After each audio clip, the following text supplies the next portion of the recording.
study, The Gospel According to Thomas, an interpretation. And last week was awesome. I hope you got to hear Cameron McColl. He was a just a joy to speak to and to hear from. I just love his energy. He was really amazing. I could talk to that guy every week. So great. And this week, we're going to be, we're going to try a new format this week. I appreciate everyone jumping in, and if it's not your comfort zone to jump in, make this a like a new thing because we don't have co-hosts per se, but all of you are invited to be co-hosts for this book study. And someone requested a schedule. I'm not going to have a schedule either because I think we should have just a space of, looking at five sayings or maybe seven. Just really go through them. Maybe we'll look at three. Let's see how it goes in this new format, where what we'll do is we'll look at the sayings. We're starting with sayings. We're generally going to try to look at five, but it could be four, could be seven, like that. And what I'm going to ask you to do is if you would like to comment on one of the sayings, like saying one, raise your hand and let's and you read the saying and then read Cameron's what he said and then give whatever input, any kind of commentary that you might have. And I'm going to ask those that are chatting that love to type and they super fast and they can, they don't even have to look at the keys. Like, I'm a one digit key at a time typer. Some people just go, brrr. Well, I'm going to ask you to refrain from that, if you don't mind, because I would rather have your commentary, what you have to say. I would rather have it like just you instead of competing with somebody that's giving that's reading the saying and the interpretation and trying to read what you think the interpretation should say or what your version of it is. I'm going to ask you to refrain from adding your bit until that person is completely finished so that we're not competing with someone else's input. And then put your hand up, and that would be so much better if you just put your hand up to come and do it verbally. That way we're not competing with the chat to try to read the chat and see what somebody says and then listen to what somebody else is saying. I think it will be a better experience for us, if you don't mind. And if you do decide to chat with your commentary, don't press send until the person is finished. Maybe that would be helpful. So we're going to call this week one, the sayings maybe one to five. Please raise your hand if you would like to read saying one and the interpretation. And I'll give you, 10, 15 seconds to raise your hand. And if I don't see a hand go up, then I will start.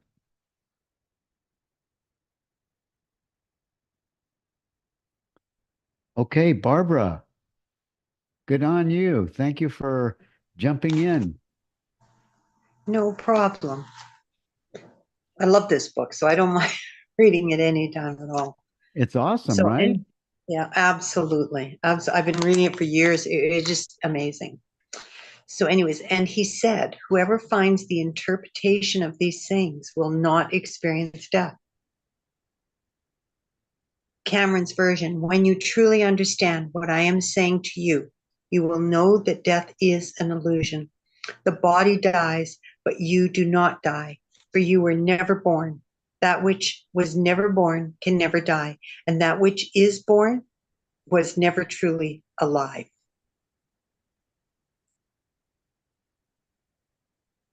Yeah, I love of course we all love Cameron. He's just an eloquent kind of a I love his accent. He's just an eloquent gentleman, and you can tell that he was really just expressing what was coming from his true nature.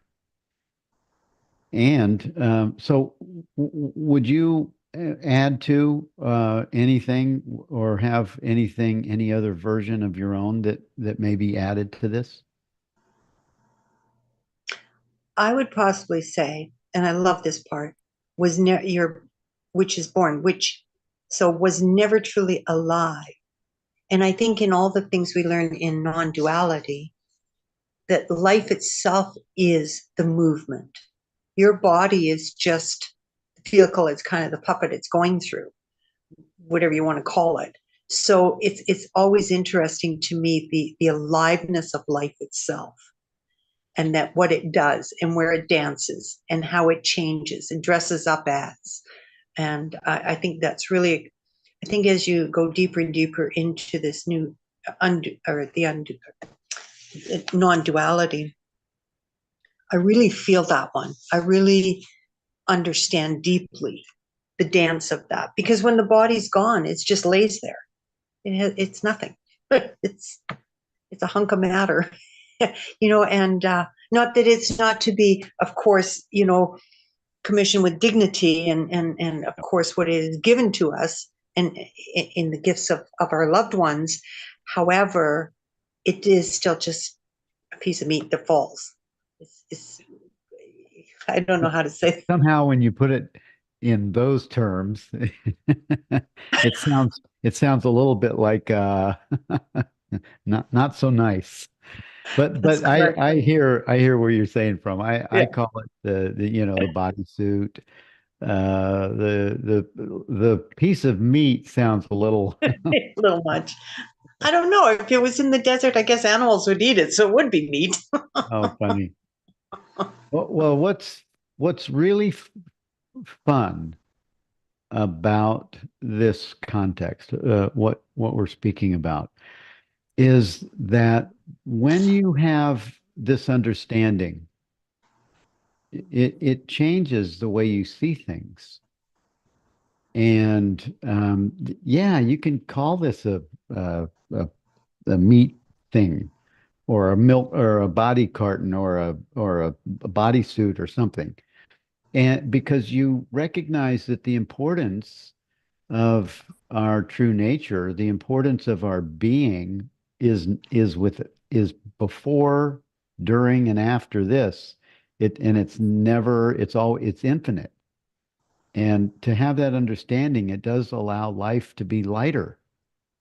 It does allow life to be, don't take it so serious. And serious things to the mind are laughing matters to the spirit, because this is what does the course call it? This is a parody of our identity.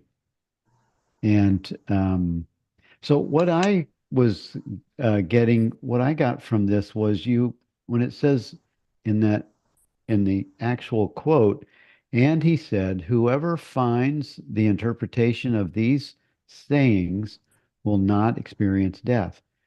And when it talks about the he or the she or whomever finds the interpretation of these sayings, they or you or we recognize that what we are is spirit.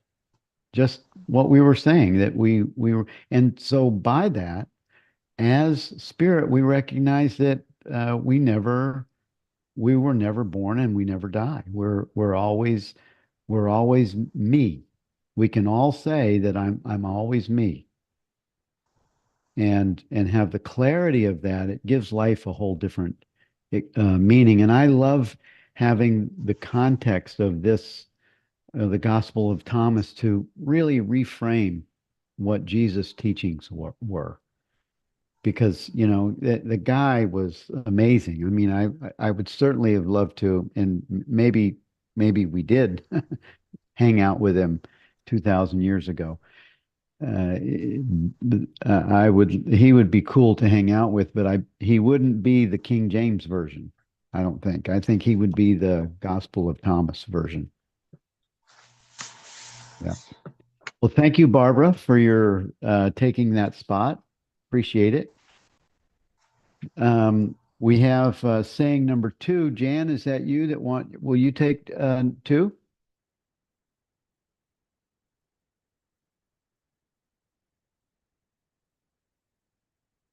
Let's see. Can you Sorry, unmute? Oh, there you I go. never make comments on these things. So I just wanted to make a comment on what she said. Okay. Um, just on number one. Um, this this book is so exciting to me. I was a Christian, so I found out about the different path about 1 year before my husband passed away of cancer. And I think it more than anything else helped me to get through that period of time. And this verse is so comforting to me because it truly is a matter of you say goodbye to the body of your loved one, but you're not saying goodbye to your loved one. That's the difference. And I talk to my husband a lot because I live by myself now. But this is probably the most comforting verse I've read in a long time. So that's my comment. Oh, that's beautiful. Jan, thank you for sharing that because there's so much truth in what you just said. And yeah, and also I love that you have conversations with your husband because he didn't go anywhere. I mean, the body did, but the love, the experience, the shared life, it's still living in the now in your heart. Yeah. And who he was still lives and always will. So why not have a conversation with him? Yeah, that's awesome. I love that being okay.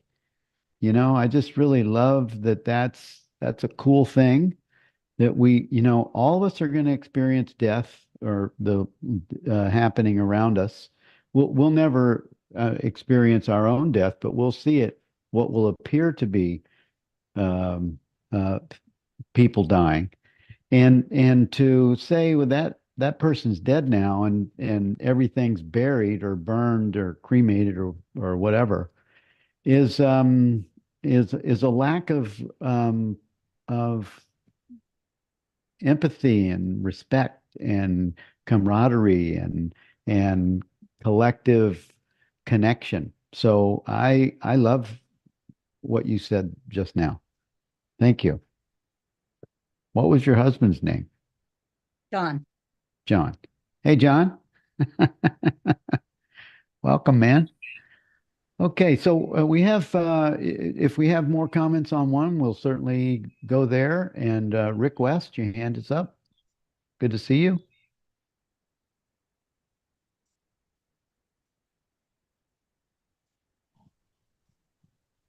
Hi, Bill. Hey, good to see you. How are you? Oh, good. Um, I just wanted to say real quickly, I think Thomas was a great choice because, so many books out there, but generally speaking, books are like for the mind. In Buddhist is this term called hungry ghost. Thought mind can never get enough, more, more, more. It's almost like chasing a dog chasing its tail. But this ain't a book in that sense. It's more like sutras, more like poetry. Uh, the interpretation isn't through concept. So it's very different than like reading a book, which is very nice. You can just pick up a saying and difference between contemplating something and studying something. So I think they're great, non-dual, and very direct. But I will say very quickly, one thing that jumped out at me, and this is true in all teachings, is definitely true with Thomas.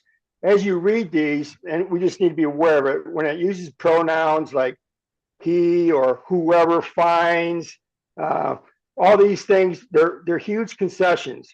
Because in the end, ultimately, there is no he who is finding. Ultimately, there's not even a finding. Okay.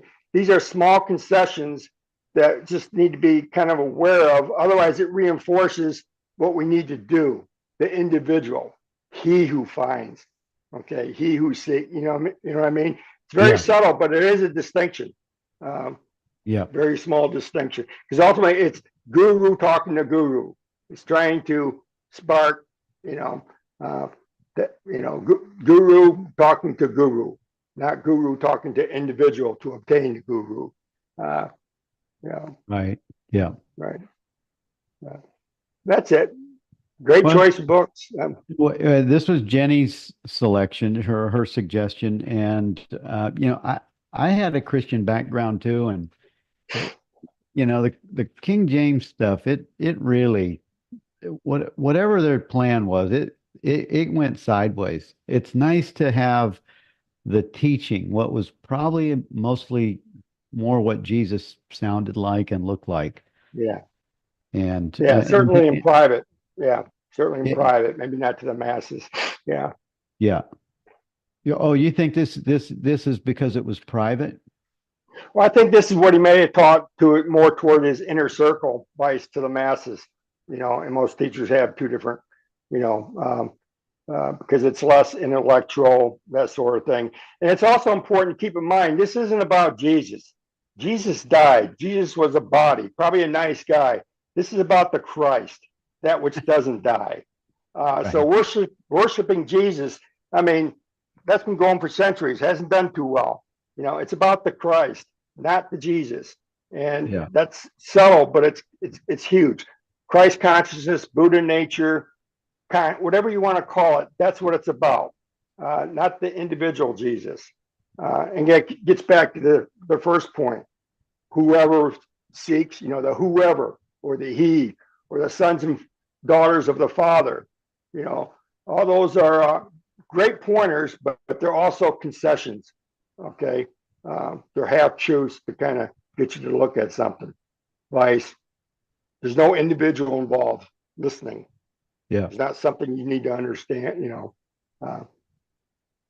Yeah. Those are good points, Rick. I'm sure some people are watching and listening, and they're, Jesus is a sacred, very sacred thing. And so there's, if you notice a charge or a trigger there, that's cool. Be aware of it. Only without judgment of Rick or yourself for having Jesus as an idol. The no judgment zone. That's the important, beautiful piece of liberation. It's the important piece so that thing doesn't keep you attached to this identity. That's beautiful, because most of our beliefs we're not even aware of. If something strikes you the wrong way, it strikes upon a belief, and just like you said, just notice it. Don't be against it. Don't be for it. Just open to the possibility of being open, because beliefs are not the path. Beliefs, you want to go to beliefs, go to church or something. Or something. Or something. Right. Yeah. All right. Okay. Thanks, Bill. Thank you, Rick. All right. Patricia. Hey, you ready? Yes, I am. I was thinking of two things. I was thinking of what Jan said about her husband. And my sister died of pancreatic cancer last year, and we used to talk on the phone and everything. And so I was heartbroken, and I flew up to where everything was to be with her.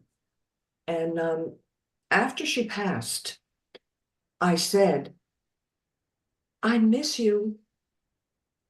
I want to talk. And I heard her say, we don't need a phone anymore. That was the most wonderful thing. And so now I talk to her all the time. I know she can hear me. And we don't need a phone. I could do it in the bathroom. I could do it anywhere, out for my walks. So it's perfect, perfect. So I'm very grateful. But I did have a comment about the body dies, but you do not die, for you were never born. Former Catholic Christian.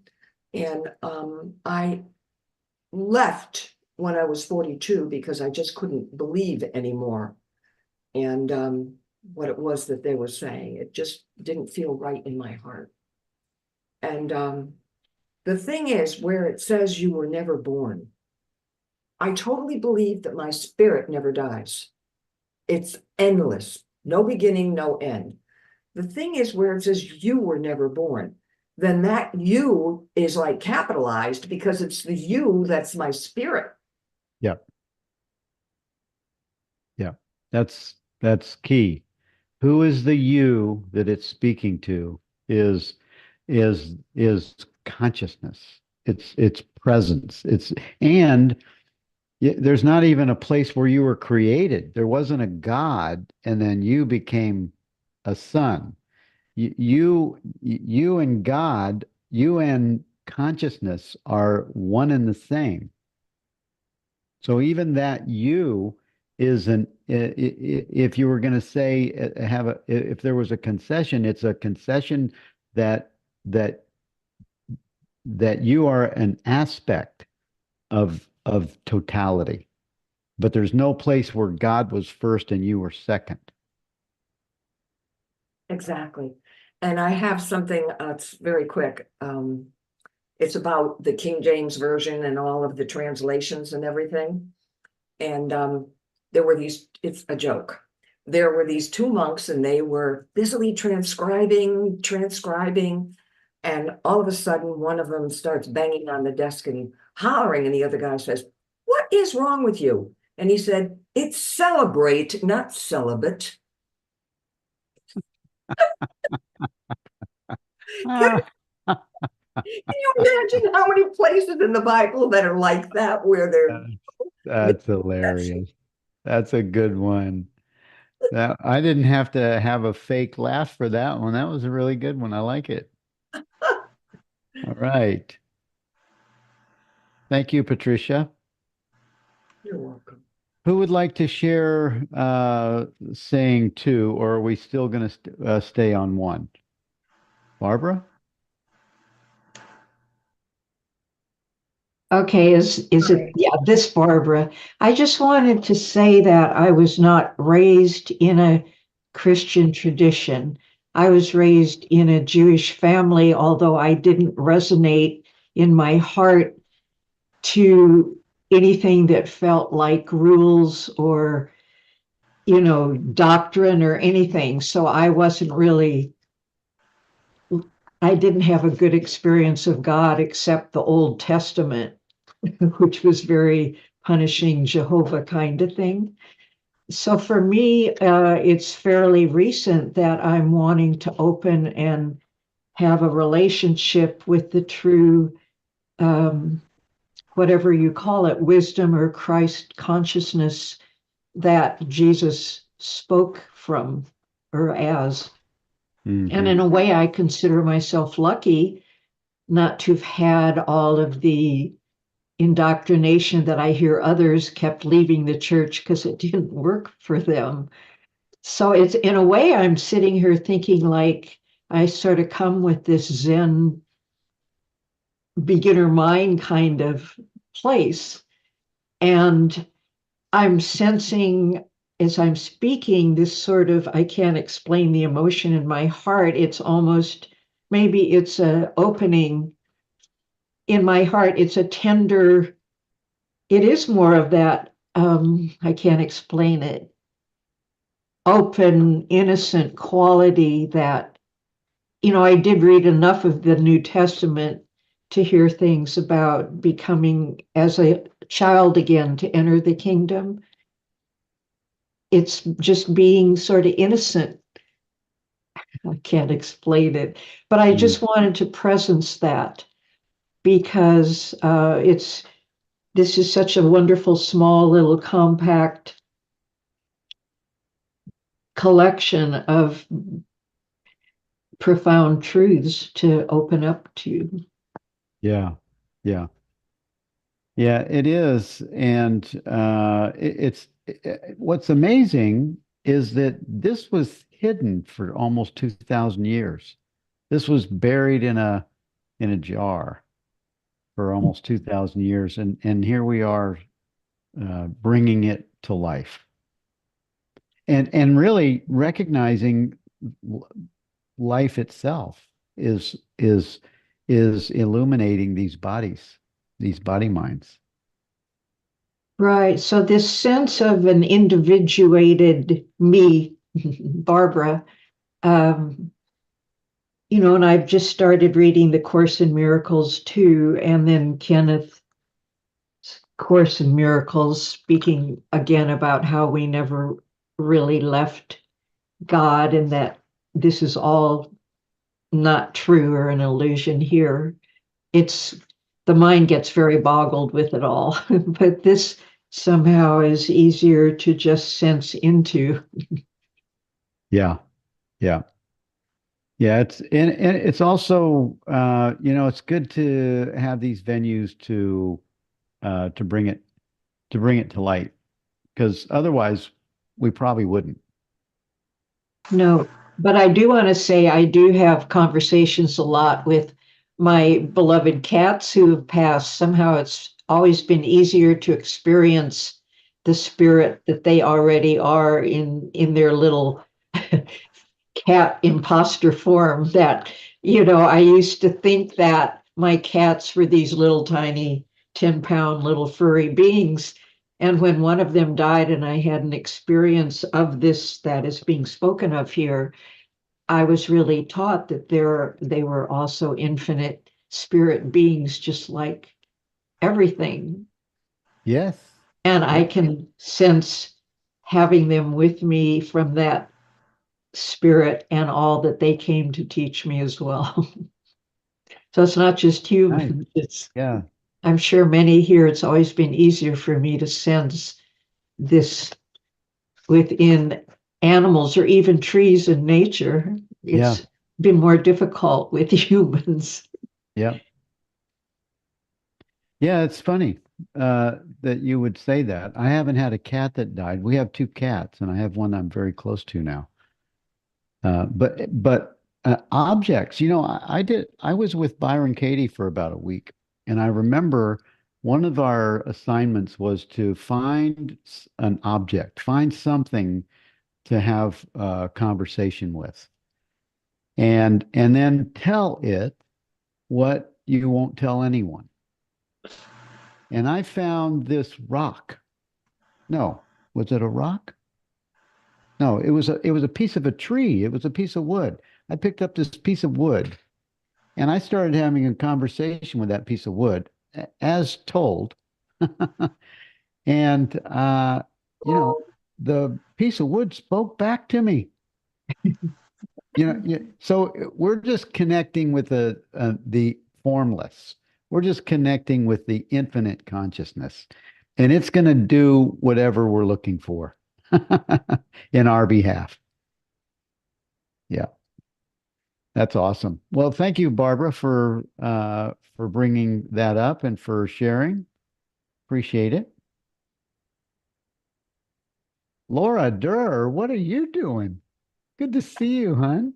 Long time no see. Wow. How Long time, are you? long time no see. I'm getting over a cold at the moment, but in general, I'm well.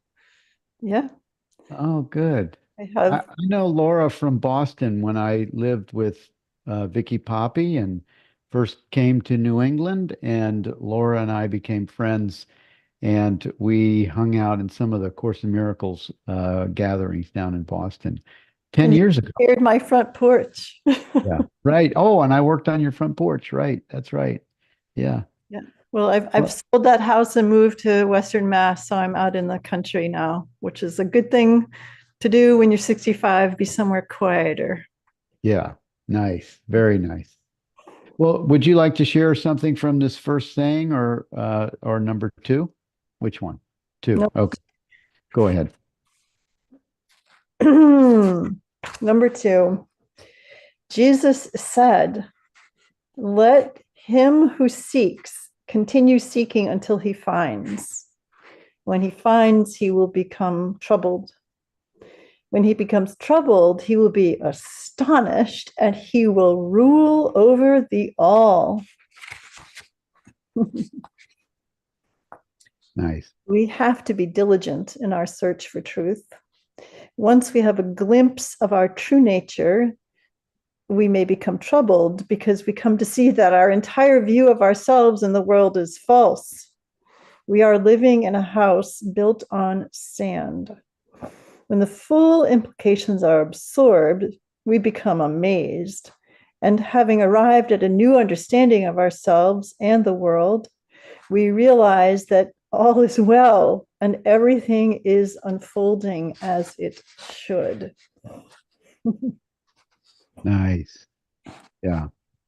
Yeah, that's actually a pretty relevant picture of the sort of the energy of commentaries, or the energy of comments that are made right here. That the recognition of our true nature, once it's revealed, it changes, so that you actually can say everything is unfolding as it should. You can say that without crying about it.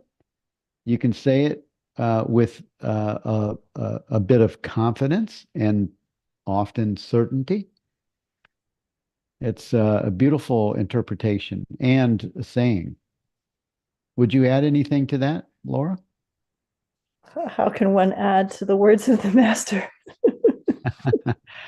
Well, because Cameron, we met him last week, a beautiful, eloquent. Oh my God, I want to hang out with that guy. He was, we definitely will have him back, but he's just like you, and Rick and Barbara and Vernon and Karen and me. He's just like us. He's no different or higher or lower. And when we go through these things, we will all have our own, some of it, of course, he is spot on right here, no doubt about it. And we will also have our own insight into the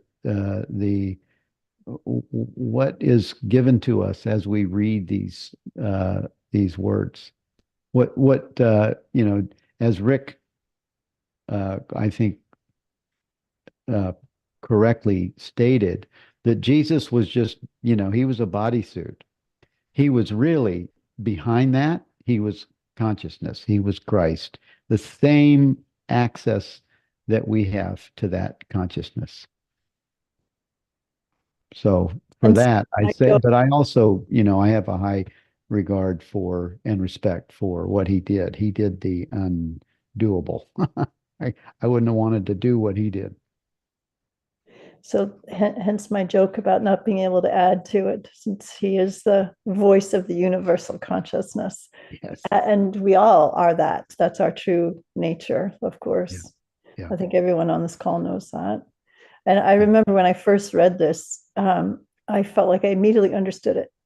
I knew exactly what he meant, that when I look for the truth, I remember when I was first reading the Course in Miracles, just being like, but this world is so beautiful. I really actually like the beautiful parts of this world. I don't want to think that this is an illusion.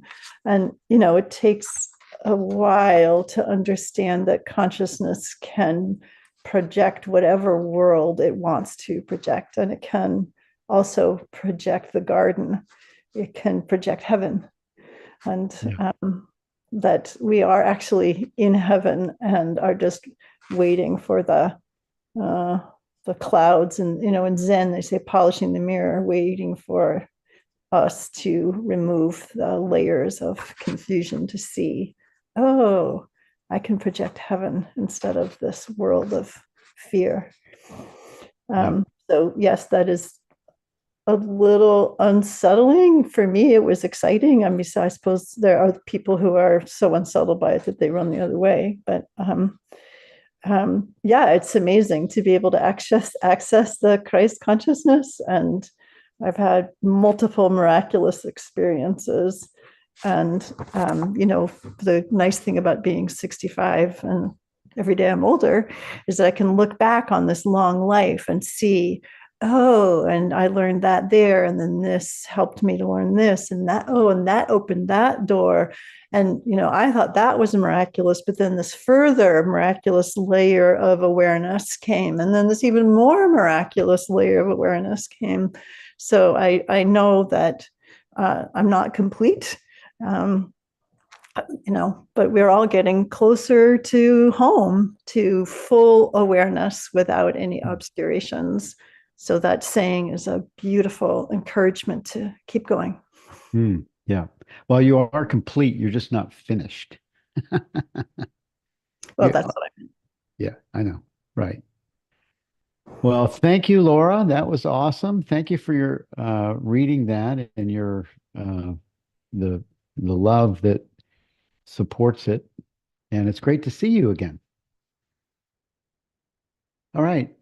Barbara one. Oh, wait a minute. Before Barbara, before you come on, there was something in the chat from Terry Davidson. Number two, it feels like there are three journeys or three phases of a journey. One is seeking, two, finding an adjustment, and three, peace and rest. Yeah, see, that's what I was talking about. So you get a flavor, something that speaks to your own heart. Feels like there's three journeys: the seeking, the finding, and the peace and the rest. And when I read that, of course, what I do when I see uh, "let him who seeks continue seeking," I always say, I always put the he and the she. Let he or she continue seeking until he or she finds, because I don't agree with everything being about a him. And I know I'm an advocate for the she having a voice, but it's left out for all of these old sacred writings. And I can put it back in, so I'm putting it back in. And what I like is that there's an urge in all of us. There's something that's calling us to find ourselves. And often we look for it in the objects of experience. We look for it in being really good at something, and we look for it in being, getting high or drunk, or being very professional, very unique and special. We look for the seeking, and it's the energy that we're looking for ourselves that's just been diverted to the objects of experience. That's why we will always seek until we find. And when we find our true nature, we'll recognize the seeking game is over. There's no more seeking, is not necessary any longer. And these objects of experience, we may still smoke cigarettes or get high or drink or have sex, these experiences that capture our pleasurable attention. But there's a sense when one knows their true nature, none of these things they will all pale to the knowing of our being. And that's where when once that's established, these things will actually dissolve. All of them will actually dissolve from being a requirement of our, the habit that we found ourselves in. So thank you for that. And Terry and Barbara has her hand up. Would you like to share on two or anything? Yeah, I love how this wraps into one, because one, we were talking about the body leaving, the life of itself and the body away. Yeah. But what I've always noticed, everybody talks about the end and nobody talks about the beginning. And Wayne Dyer said it once, this guy had written him, it was beautiful. And it was about that his wife couldn't conceive a child. So anyways, they froze her eggs. And in the egg, if you think of this in a petri dish, frozen away, there's still life and a human in that.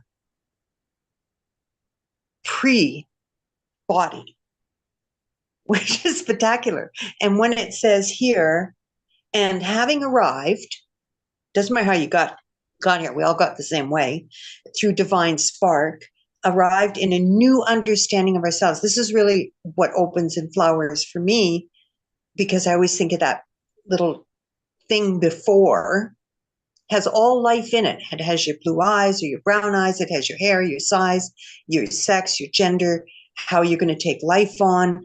All of it is in it. And it says, and the world. And so we're taking this on as we open and flower from that place of beginning. You're not born yet into body, which is spectacular. And it says that we realize all is well. And this is huge for me, because when my son passed, I went back here to the beginning before it all happened. We realize that all is well and everything is unfolding as it should, because it's all began there. And it's the opening of all that. And to think that's huge, that's so infinite. But to think this little thing is frozen in time and you think it's dead, it's not dead. It's life sitting in a blue little, unbelievable. Anyways, that's all I had to say about that, was that how that wraps into each other. It is all unfolding as it should. Yeah. Awesome. Yeah, as it should. Thank you, Barbara. Hey, Rick.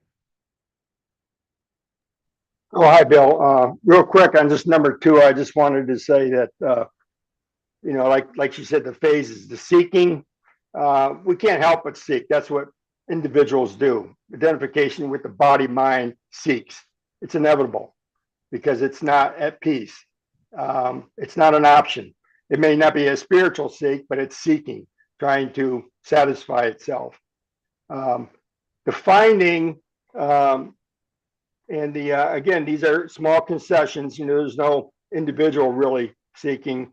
And being troubled is when you kind of get a glimpse, but then you fall back into conditioned me and you go, oh my God, all these assumptions I held my whole life are, up in the air. So that can be very troubling. When you go from glimpse, everything is fine, and you fall back to your previous conditioned view of the world and everything you assumed. Those two don't mesh very well. That's the troubling part. Does that make sense? Yeah. Yeah. In fact, Rick, I remember going from Christian to Course in Miracles. It was like a switch. And I'm going, oh my God, this is hell. This is hell, but it's all here. It's all in my state of mind. Everything you previously held on to, perhaps in terms of gave you a little reinforced a sense of identity, is all of a sudden in jeopardy or at risk due to the understanding or the glimpse. Yeah. And when it says finally you will rule over all, again, that's a concession. It's not a hierarchy thing. There's no you, the individual, that will rule over all. They're talking about well-being, peace. Yes. Yeah. And in fact, the individual you, it's not like putting on a pair of glasses, now I see. You won't even realize it necessarily until sometime later. Others will. It takes time to the individual mind to even notice you're lighter about things. You're softer. you react less, whatever the case may be. The conditioning softens, but it's not like, oh, I'm there and I know I'm there. It doesn't necessarily work that way. Yeah. The ruling overall can be misinterpreted as specialness. Well, it does. Uh, It was misinterpreted in Genesis when it said that God has yeah, given us dominion over all things. We went, oh, these yes, human body right, minds, they're pretty special. right, Well, that was a misinterpretation. Actually, the aspects of the way that I would my interpretation of ruling overall is that it's speaking to consciousness that will now be it will it doesn't really rule, but once you have yes, this understanding, the emotions of the body mind psychological system will no longer be in charge. So, yes, so in that way, the spirit will be inputting yes, divine wisdom instead of the body mind that's using the conditioned self to rule the experience. yeah, beautiful. Because I think that's important. As powerful as these sayings are, they are full of concessions, just like that, the rule overall. And if you don't Yep. take a second to, what does that really imply? The mind likes to hear that. Oh, I get the rule. I get it's a sense of being special. Yeah. Everything's going to be perfect now. There's a finish line. Yeah. And this Thomas is full of those such concessions because they're Yeah. short. Yeah. And it's important that we kind of point those out because we love to interpret in our conditioned way. We don't like the troubling part, but rule, to be astonished is Well, good. when you do find out the truth from a glimpse and you go, oh my God, I didn't know anything. So, somebody Yeah, changed somebody changed the script. What? yeah, What? ain't Yeah. that the truth? Yeah. Because even being troubled, even that is okay. Once you understand, it's okay. It's just Yeah. what's happening, Yeah. and that's what anything that's happening is what you are. Period. That's best way to define you is that which is happening. Yeah. Okay, if it's Yeah. happening, it's you. Yeah. So. All right, I just thought it important to point out the little tiny concessions throughout. Yeah. Yep. Really good. Yeah. Well, and he's really speaking about the imposter I and the Yeah, true I when the yeah, imposter is busted, which is the glimpse, you recognize and then you learn, you develop understanding that helps you to see. This is why he or she who has eyes to see, let them see. You see with this Christ uh, vision, see with the clarity of understanding, and the world is no longer the world isn't you're not running the show through the body mind senses anymore. yeah, The imposter I is steps aside, and the true I steps forward. beautiful. I've Yeah, heard that many times before, Bill. That the teacher is only talking to himself, I talking to I, and you can hear that many times, and it doesn't really always register because it's so out there in terms of what we're conditioned perspective. But it's the guru talking to guru in yeah, essence.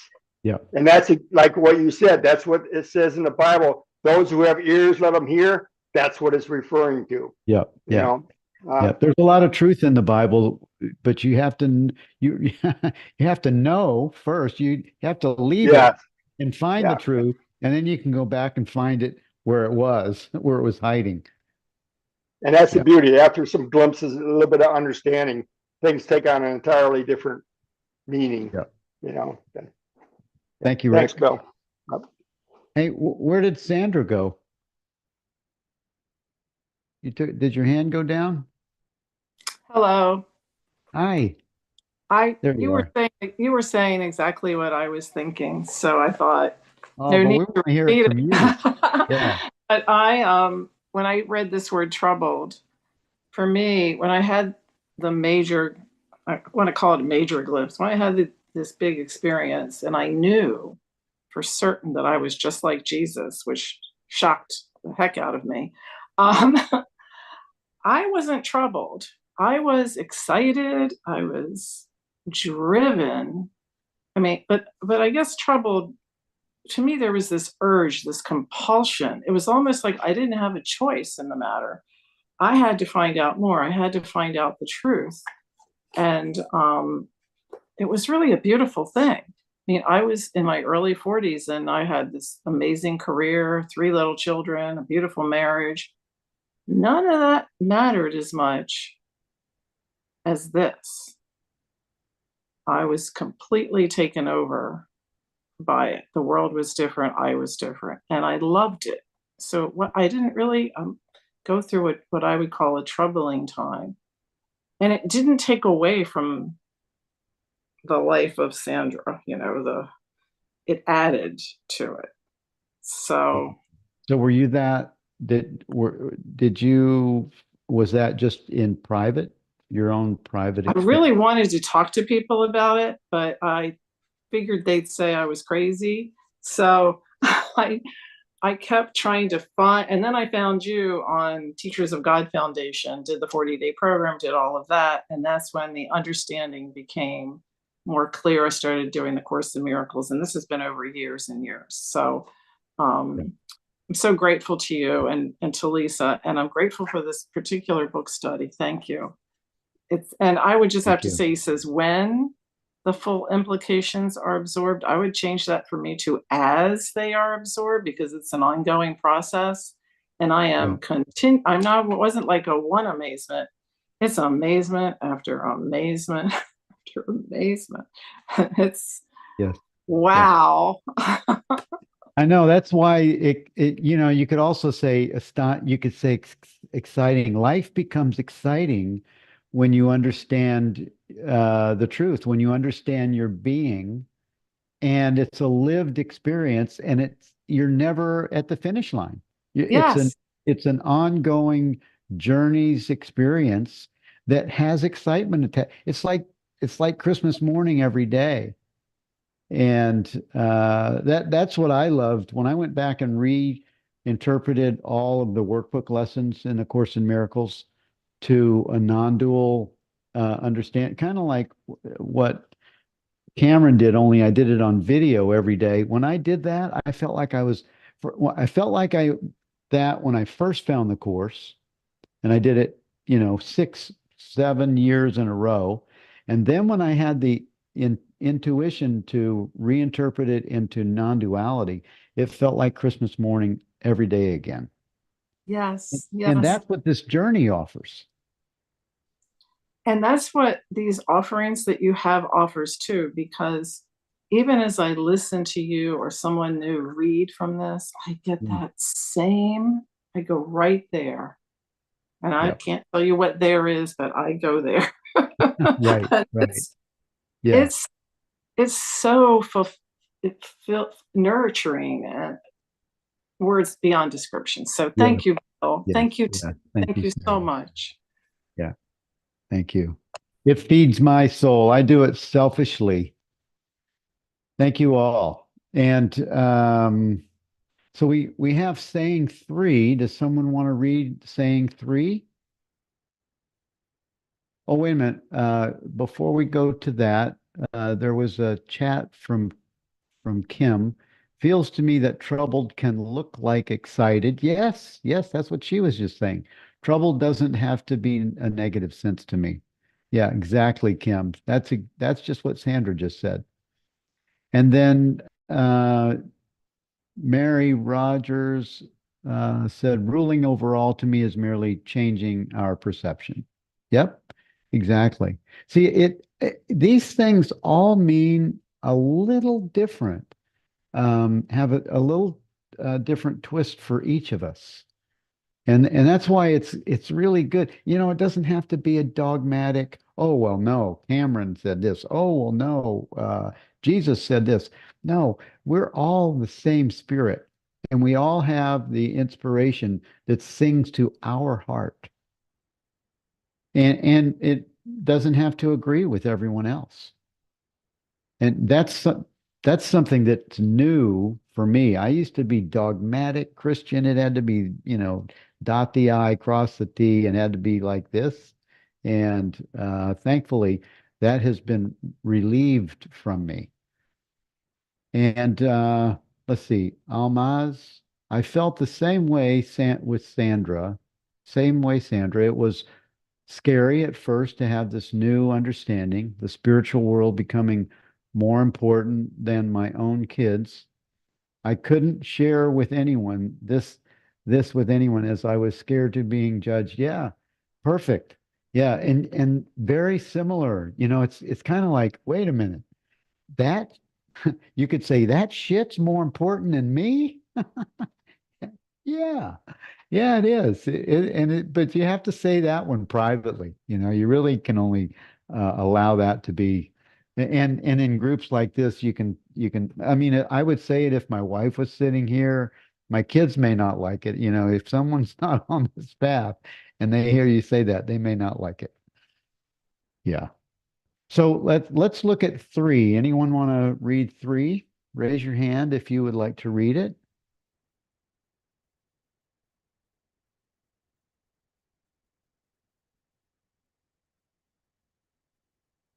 Julie.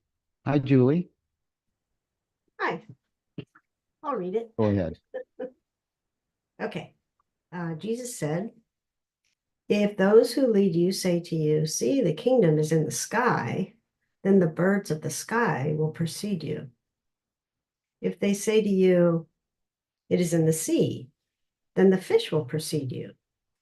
Rather, the kingdom is inside of you, and it is outside of you. When you come to know yourselves, then you will become known, and you will realize that it is you who are the sons of the living Father. But if you will not know yourselves, you dwell in poverty, and it is you who are that poverty. And then Cameron says, the kingdom which we seek is not of this world. Therefore, the world's creatures cannot lead us to it. This world, indeed, the entire universe, is cradled within the reality which we seek, which in itself is formless. It is nowhere and everywhere, inside us and outside us. It is not other than us. It is our true reality. We have the choice to know who we truly are or to remain in ignorance, believing ourselves to be these feeble shacks which are born, live, and die. I love that. These feeble shacks. Yeah. Yeah. So, yeah, he calls them shacks. Yeah. I call them bodysuits often, just something that I sort of was drawn to, and somehow slabs of meat, that just doesn't work for me, but it sounds too butchery. But shacks, bodysuit, milk cart or body carton, that kind of thing. The thing is, did you have something that you would like to add to any of what Jesus said or Cameron said? Well, I mean, I love the concept of it's nowhere out here. It's just not. That's like I also study the Course, and I love the way the Course describes the world as a dream. And I also think this ties to number 2, where when you see that it's not just that this world is a dream, but you see that this is part of the dream. This bodysuit, this mind bodysuit, this persona, this whole thing is part of the dream. That's troubling. Like, I remember when I first had my glimpse of that, I sat down in this chair and I was like, oh my God, this whole thing. And I have pictures of my family of origin, my current family. around me. I was kind of glimpsing around going, holy shit, this whole thing is the dream. I'm the dream. That was troubling. That was like a very sobering. Like I just kind of sat here letting that sink in. And it was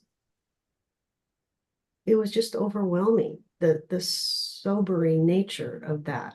Like this whole melodrama of the life of Julie it's not real. But then, it kind of came in chunks. The understanding came in like 3 distinct chunks for me. And the last one was complete joy. Like I can't even describe the joy of seeing the transparency of this dream and realizing that it's all just like for my enjoyment, for my finding, for my seeking, for my finding, and then finally for the understanding that there is no my, there is no I, there is no me, there is no mine, there is no my. It's just for the joy of finding that. And it's overwhelming in its beauty. And then I kind of walk around just like understanding that I don't have to worry at all about any of this, that I'm being sort of carried and that spirit is doing everything. Yeah, that comes with maturity in understanding, so that because it allows you to see beyond the appearances. It allows us to we develop what the Course calls Christ vision, which is the clarity of, and it's a different world. You're not when Jesus said that you're not of this world, that's what he meant. What we are is without words and without form, and yet these bodysuits can accumulate understanding to live in the world using the faculties of spirit. It's amazing. It's everything you just said. Yeah, awesome. Yeah. Well, we've come to the end of our time on just 3 sayings. Bam. But I wanted this format to be different with just what I was hoping happened. It just has more input from you all. It feels more like a community of love experiencing itself through these words and these ideas that are not just concepts. They're a felt experience that I'm hearing from each one of us. And thank you all for being here. And I'll see you that are in the practicing presence at 3 o'clock. I'll see you guys at 3 o'clock. And I'll see you all for the book study back here next week at 12. Thanks for being here.